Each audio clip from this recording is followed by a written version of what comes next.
Dear students, आज हम एक नए गणित न्यू मैथ के साथ आप सभी के सामने उपस्थित हुए हैं, जिसका नाम हिंदी में है त्रिकोणमिति। त्रिकोणमिति जिसको इंग्लिश में ट्रिग्नोमेट्री शब्द से जाना जाता है। तो त्रिकोणमिति का मतलब होता है, उसका शाब्दिक अर्थ होता है तीन कोणों वाली आकृति का मापन। तीन कोणों वाली आकृति यानी कि त्रिभुज को मापने से संबंधित यह त्रिकोणमिति शब्द निकला हुआ है। त्रिकोणमिति के अंतर्गत केवल एक त्रिभुज, वैसे तो सभी त्रिभुजों का परिचय हो सकता है, लेकिन मुख्यतः है इसके अंतर्गत समकोण त्रिभुज के बारे में संपूर्ण जानकारी दी जाती है। तो त्रिकोणमिति को पढ़ने से पहले, उसको जानने से पहले, उसके नियम और कानून को समझने से पहले थोड़ा समकोण त्रिभुज पर निगाह डाल लें तो अच्छा रहेगा। तो समकोण त्रिभुज क्या होता है उसके बारे में पहले जान लिया जाए। ऐसा त्रिभुज जिसका एक कोण यानी एक कोण 90 डिग्री हो, उसे हम समकोण त्रिभुज कहते हैं। तो यहाँ हमने एक समकोण त्रिभुज बनाना होगा हमें। तो एक समकोण त्रिभुज हम यहाँ बनाकर आप सभी को उसका थोड़ा परिचय बता दे रहे हैं। मान लिया जाए एक त्रिभुज है जिसका नाम ABC है, ABC है, और जिसका कोण भी 90 डिग्री है। और मान लिया कोण C थीटा डिग्री है और यह कोण फाई डिग्री है। यह थीटा और फाई शब्द ग्रीक भाषा के अक्षर है। इनको हम संकेतों के लिए प्रयोग करते हैं। किसी चीज का नामकरण करना हो, जैसे कोण का नामकरण करना हो, बस वहां उसका प्रयोग करते हैं। उसकी क्या मीनिंग होती है, उसकी क्या वैल्यू होती है, उसको हमें उससे लेना देना नहीं है। तो हमें केवल इनका नामकरण किया गया है इन लोगों के द्वारा। तो यह कोण 90 डिग्री, कोण भी 90 डिग्री है। तो समकोण त्रिभुज में जो तीन भुजाएं होती हैं उनका अलग अलग नाम भी होता है, पहले उन्हीं को जान लिया जाए। तो समकोण त्रिभुज में जो सबसे बड़ी भुजा होती है, जो बिग साइड होती है, उसी को हम हाइपोटेनस के नाम से यानी कर्ण के नाम से जानते हैं। इसको हम कर्ण शब्द से जानते हैं, जिसको इंग्लिश में हाइपोटेनस बोलते हैं। और बाकी जो दोनों भुजाएं जो दोनों साइडें बच रही हैं, उसमें एक आधार होगी और दूसरी लंब होगी। अक्सर आधार और लंब चेंज होते रहते हैं, बदलते रहते हैं।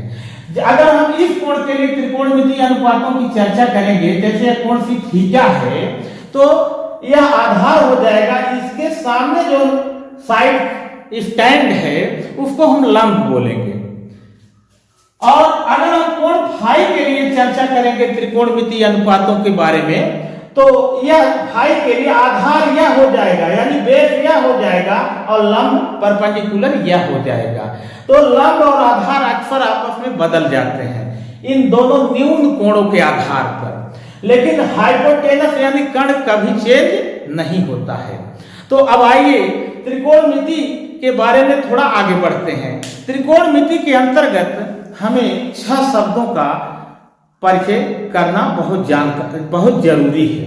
उस 6 शब्द क्या है, 6 वर्ड क्या है, उनको जान लेना परम आवश्यक है। वो 6 शब्द हम यहाँ राइट कर रहे हैं। जैसे पहला शब्द है साइन। क्या है? साइन। साइन का मतलब होता है किसी समकोण त्रिभुज में कर्ण, लंब और कर्ण, किसी समकोण त्रिभुज में लंब और कर्ण के अनुपात को हम साइन कहते हैं। यह लंब है मान लिया जाए, और यह आधार है।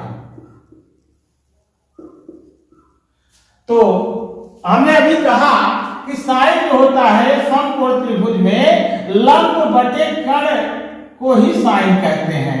अर्थात किसी समकोण त्रिभुज में लंब बटे कर्ण को साइन कहा जाता है, अर्थात परपेंडिकुलर अपॉन हाइपोटेनस। और दूसरा वर्ड है कॉस। कॉस बराबर होता है आधार बटे कर्ण होता है। कॉस बराबर आधार बटे कर्ण होता है। और तीसरा शब्द है टैन। टैन बराबर होता है लंब बटे आधार। लंब बटे आधार होता है। और चौथा इसका अगला सदस्य है कॉट। कॉट थीटा बराबर होगा, कहीं थीटा भी नहीं हम राइट करेंगे, अभी नामों का ही परिचय जानेंगे। कॉट बराबर होता है आधार बटा लंब, आधार बटा लंब होता है। और उसके बाद आता है सेक। सेक बराबर होता है कर्ण बटे आधार।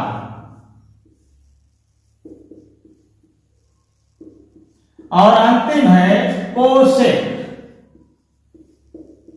कोसेक बराबर होता है कर्ण बटा लंब, कर्ण बटा लंब होता है। तो डियर स्टूडेंट्स, हमको त्रिकोणमिति के अंतर्गत 6 अनुपातों का नाम याद करना होगा। वो 6 नाम है, साइन है, कास है, टैन है, सेक है, काट है और कोसेक है। यहां पर अगर ध्यान से देखोगे तो इसमें जैसे साइन, कास, टैन, इन तीनों के अपोजिट यानी विरोधी, विलोम जिसको बोलते हैं हिंदी में, साइन का विलोम कोसेक है और कास का विलोम सेक है और टैन का विलोम काट है। अगर हम 3 नामों को रख लें, वैसे तो 6 का नाम रखना होगा, लेकिन उनका जो अनुपात है, रेशियो जो है, केवल हम 3 नामों को रखें, उन्हीं को हम उल्टा कर दें तो वो सब आ जाएंगे, लेकिन 6 नामों को आपको रखना पड़ेगा। ये 6 नाम तो 3 सीख लिया और 3 उनके अपोजिट यानी विलोम।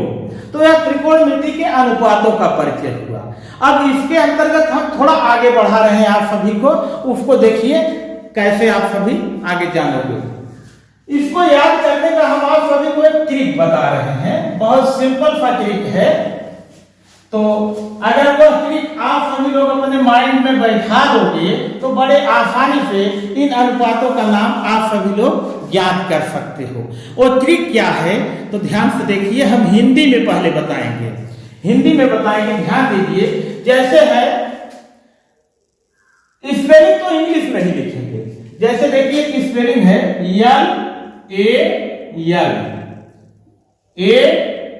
LALAK, लाल अक, फिर यहां डबल के, यहां पर स्पेलिंग ऊपर 6 स्पेलिंग है, LA डबल के, नीचे है KAL। इसमें देखिए जैसे आप पहला देखिए यल अपान के, यानी यल का मतलब लंब समझिए, के का मतलब कर्ण समझिए और ए का मतलब आधार समझिए। इन नामों को याद करने के ट्रिक है और इससे विशेष मतलब नहीं रहेगा। तो देखिए पहला क्या है, यल अपान के यानी लंब बटा कर्ण, जिसको हम साइन के नाम से जानते हैं। दूसरा है आधार बटा कर्ण, जिसको हम कोसेक के नाम से जानते हैं। तीसरा है लंब बटे आधार, जिसको हम टैन के नाम से जानते हैं। चौथा है आधार बटा लंब, जिसको हम काट के नाम से जानते हैं। और पांचवा है कर्ण बटा आधार, जिसको हम सेक के नाम से जानते हैं। और अंतिम है कर्ण बटा लंब, जिसको हम कोसेक के नाम से जानते हैं। अब थोड़ा इंग्लिश मीडियम में समझ लीजिए, इंग्लिश मीडियम वाले स्टूडेंटों के लिए वो बहुत लाभदायी होगा। जैसे PBP,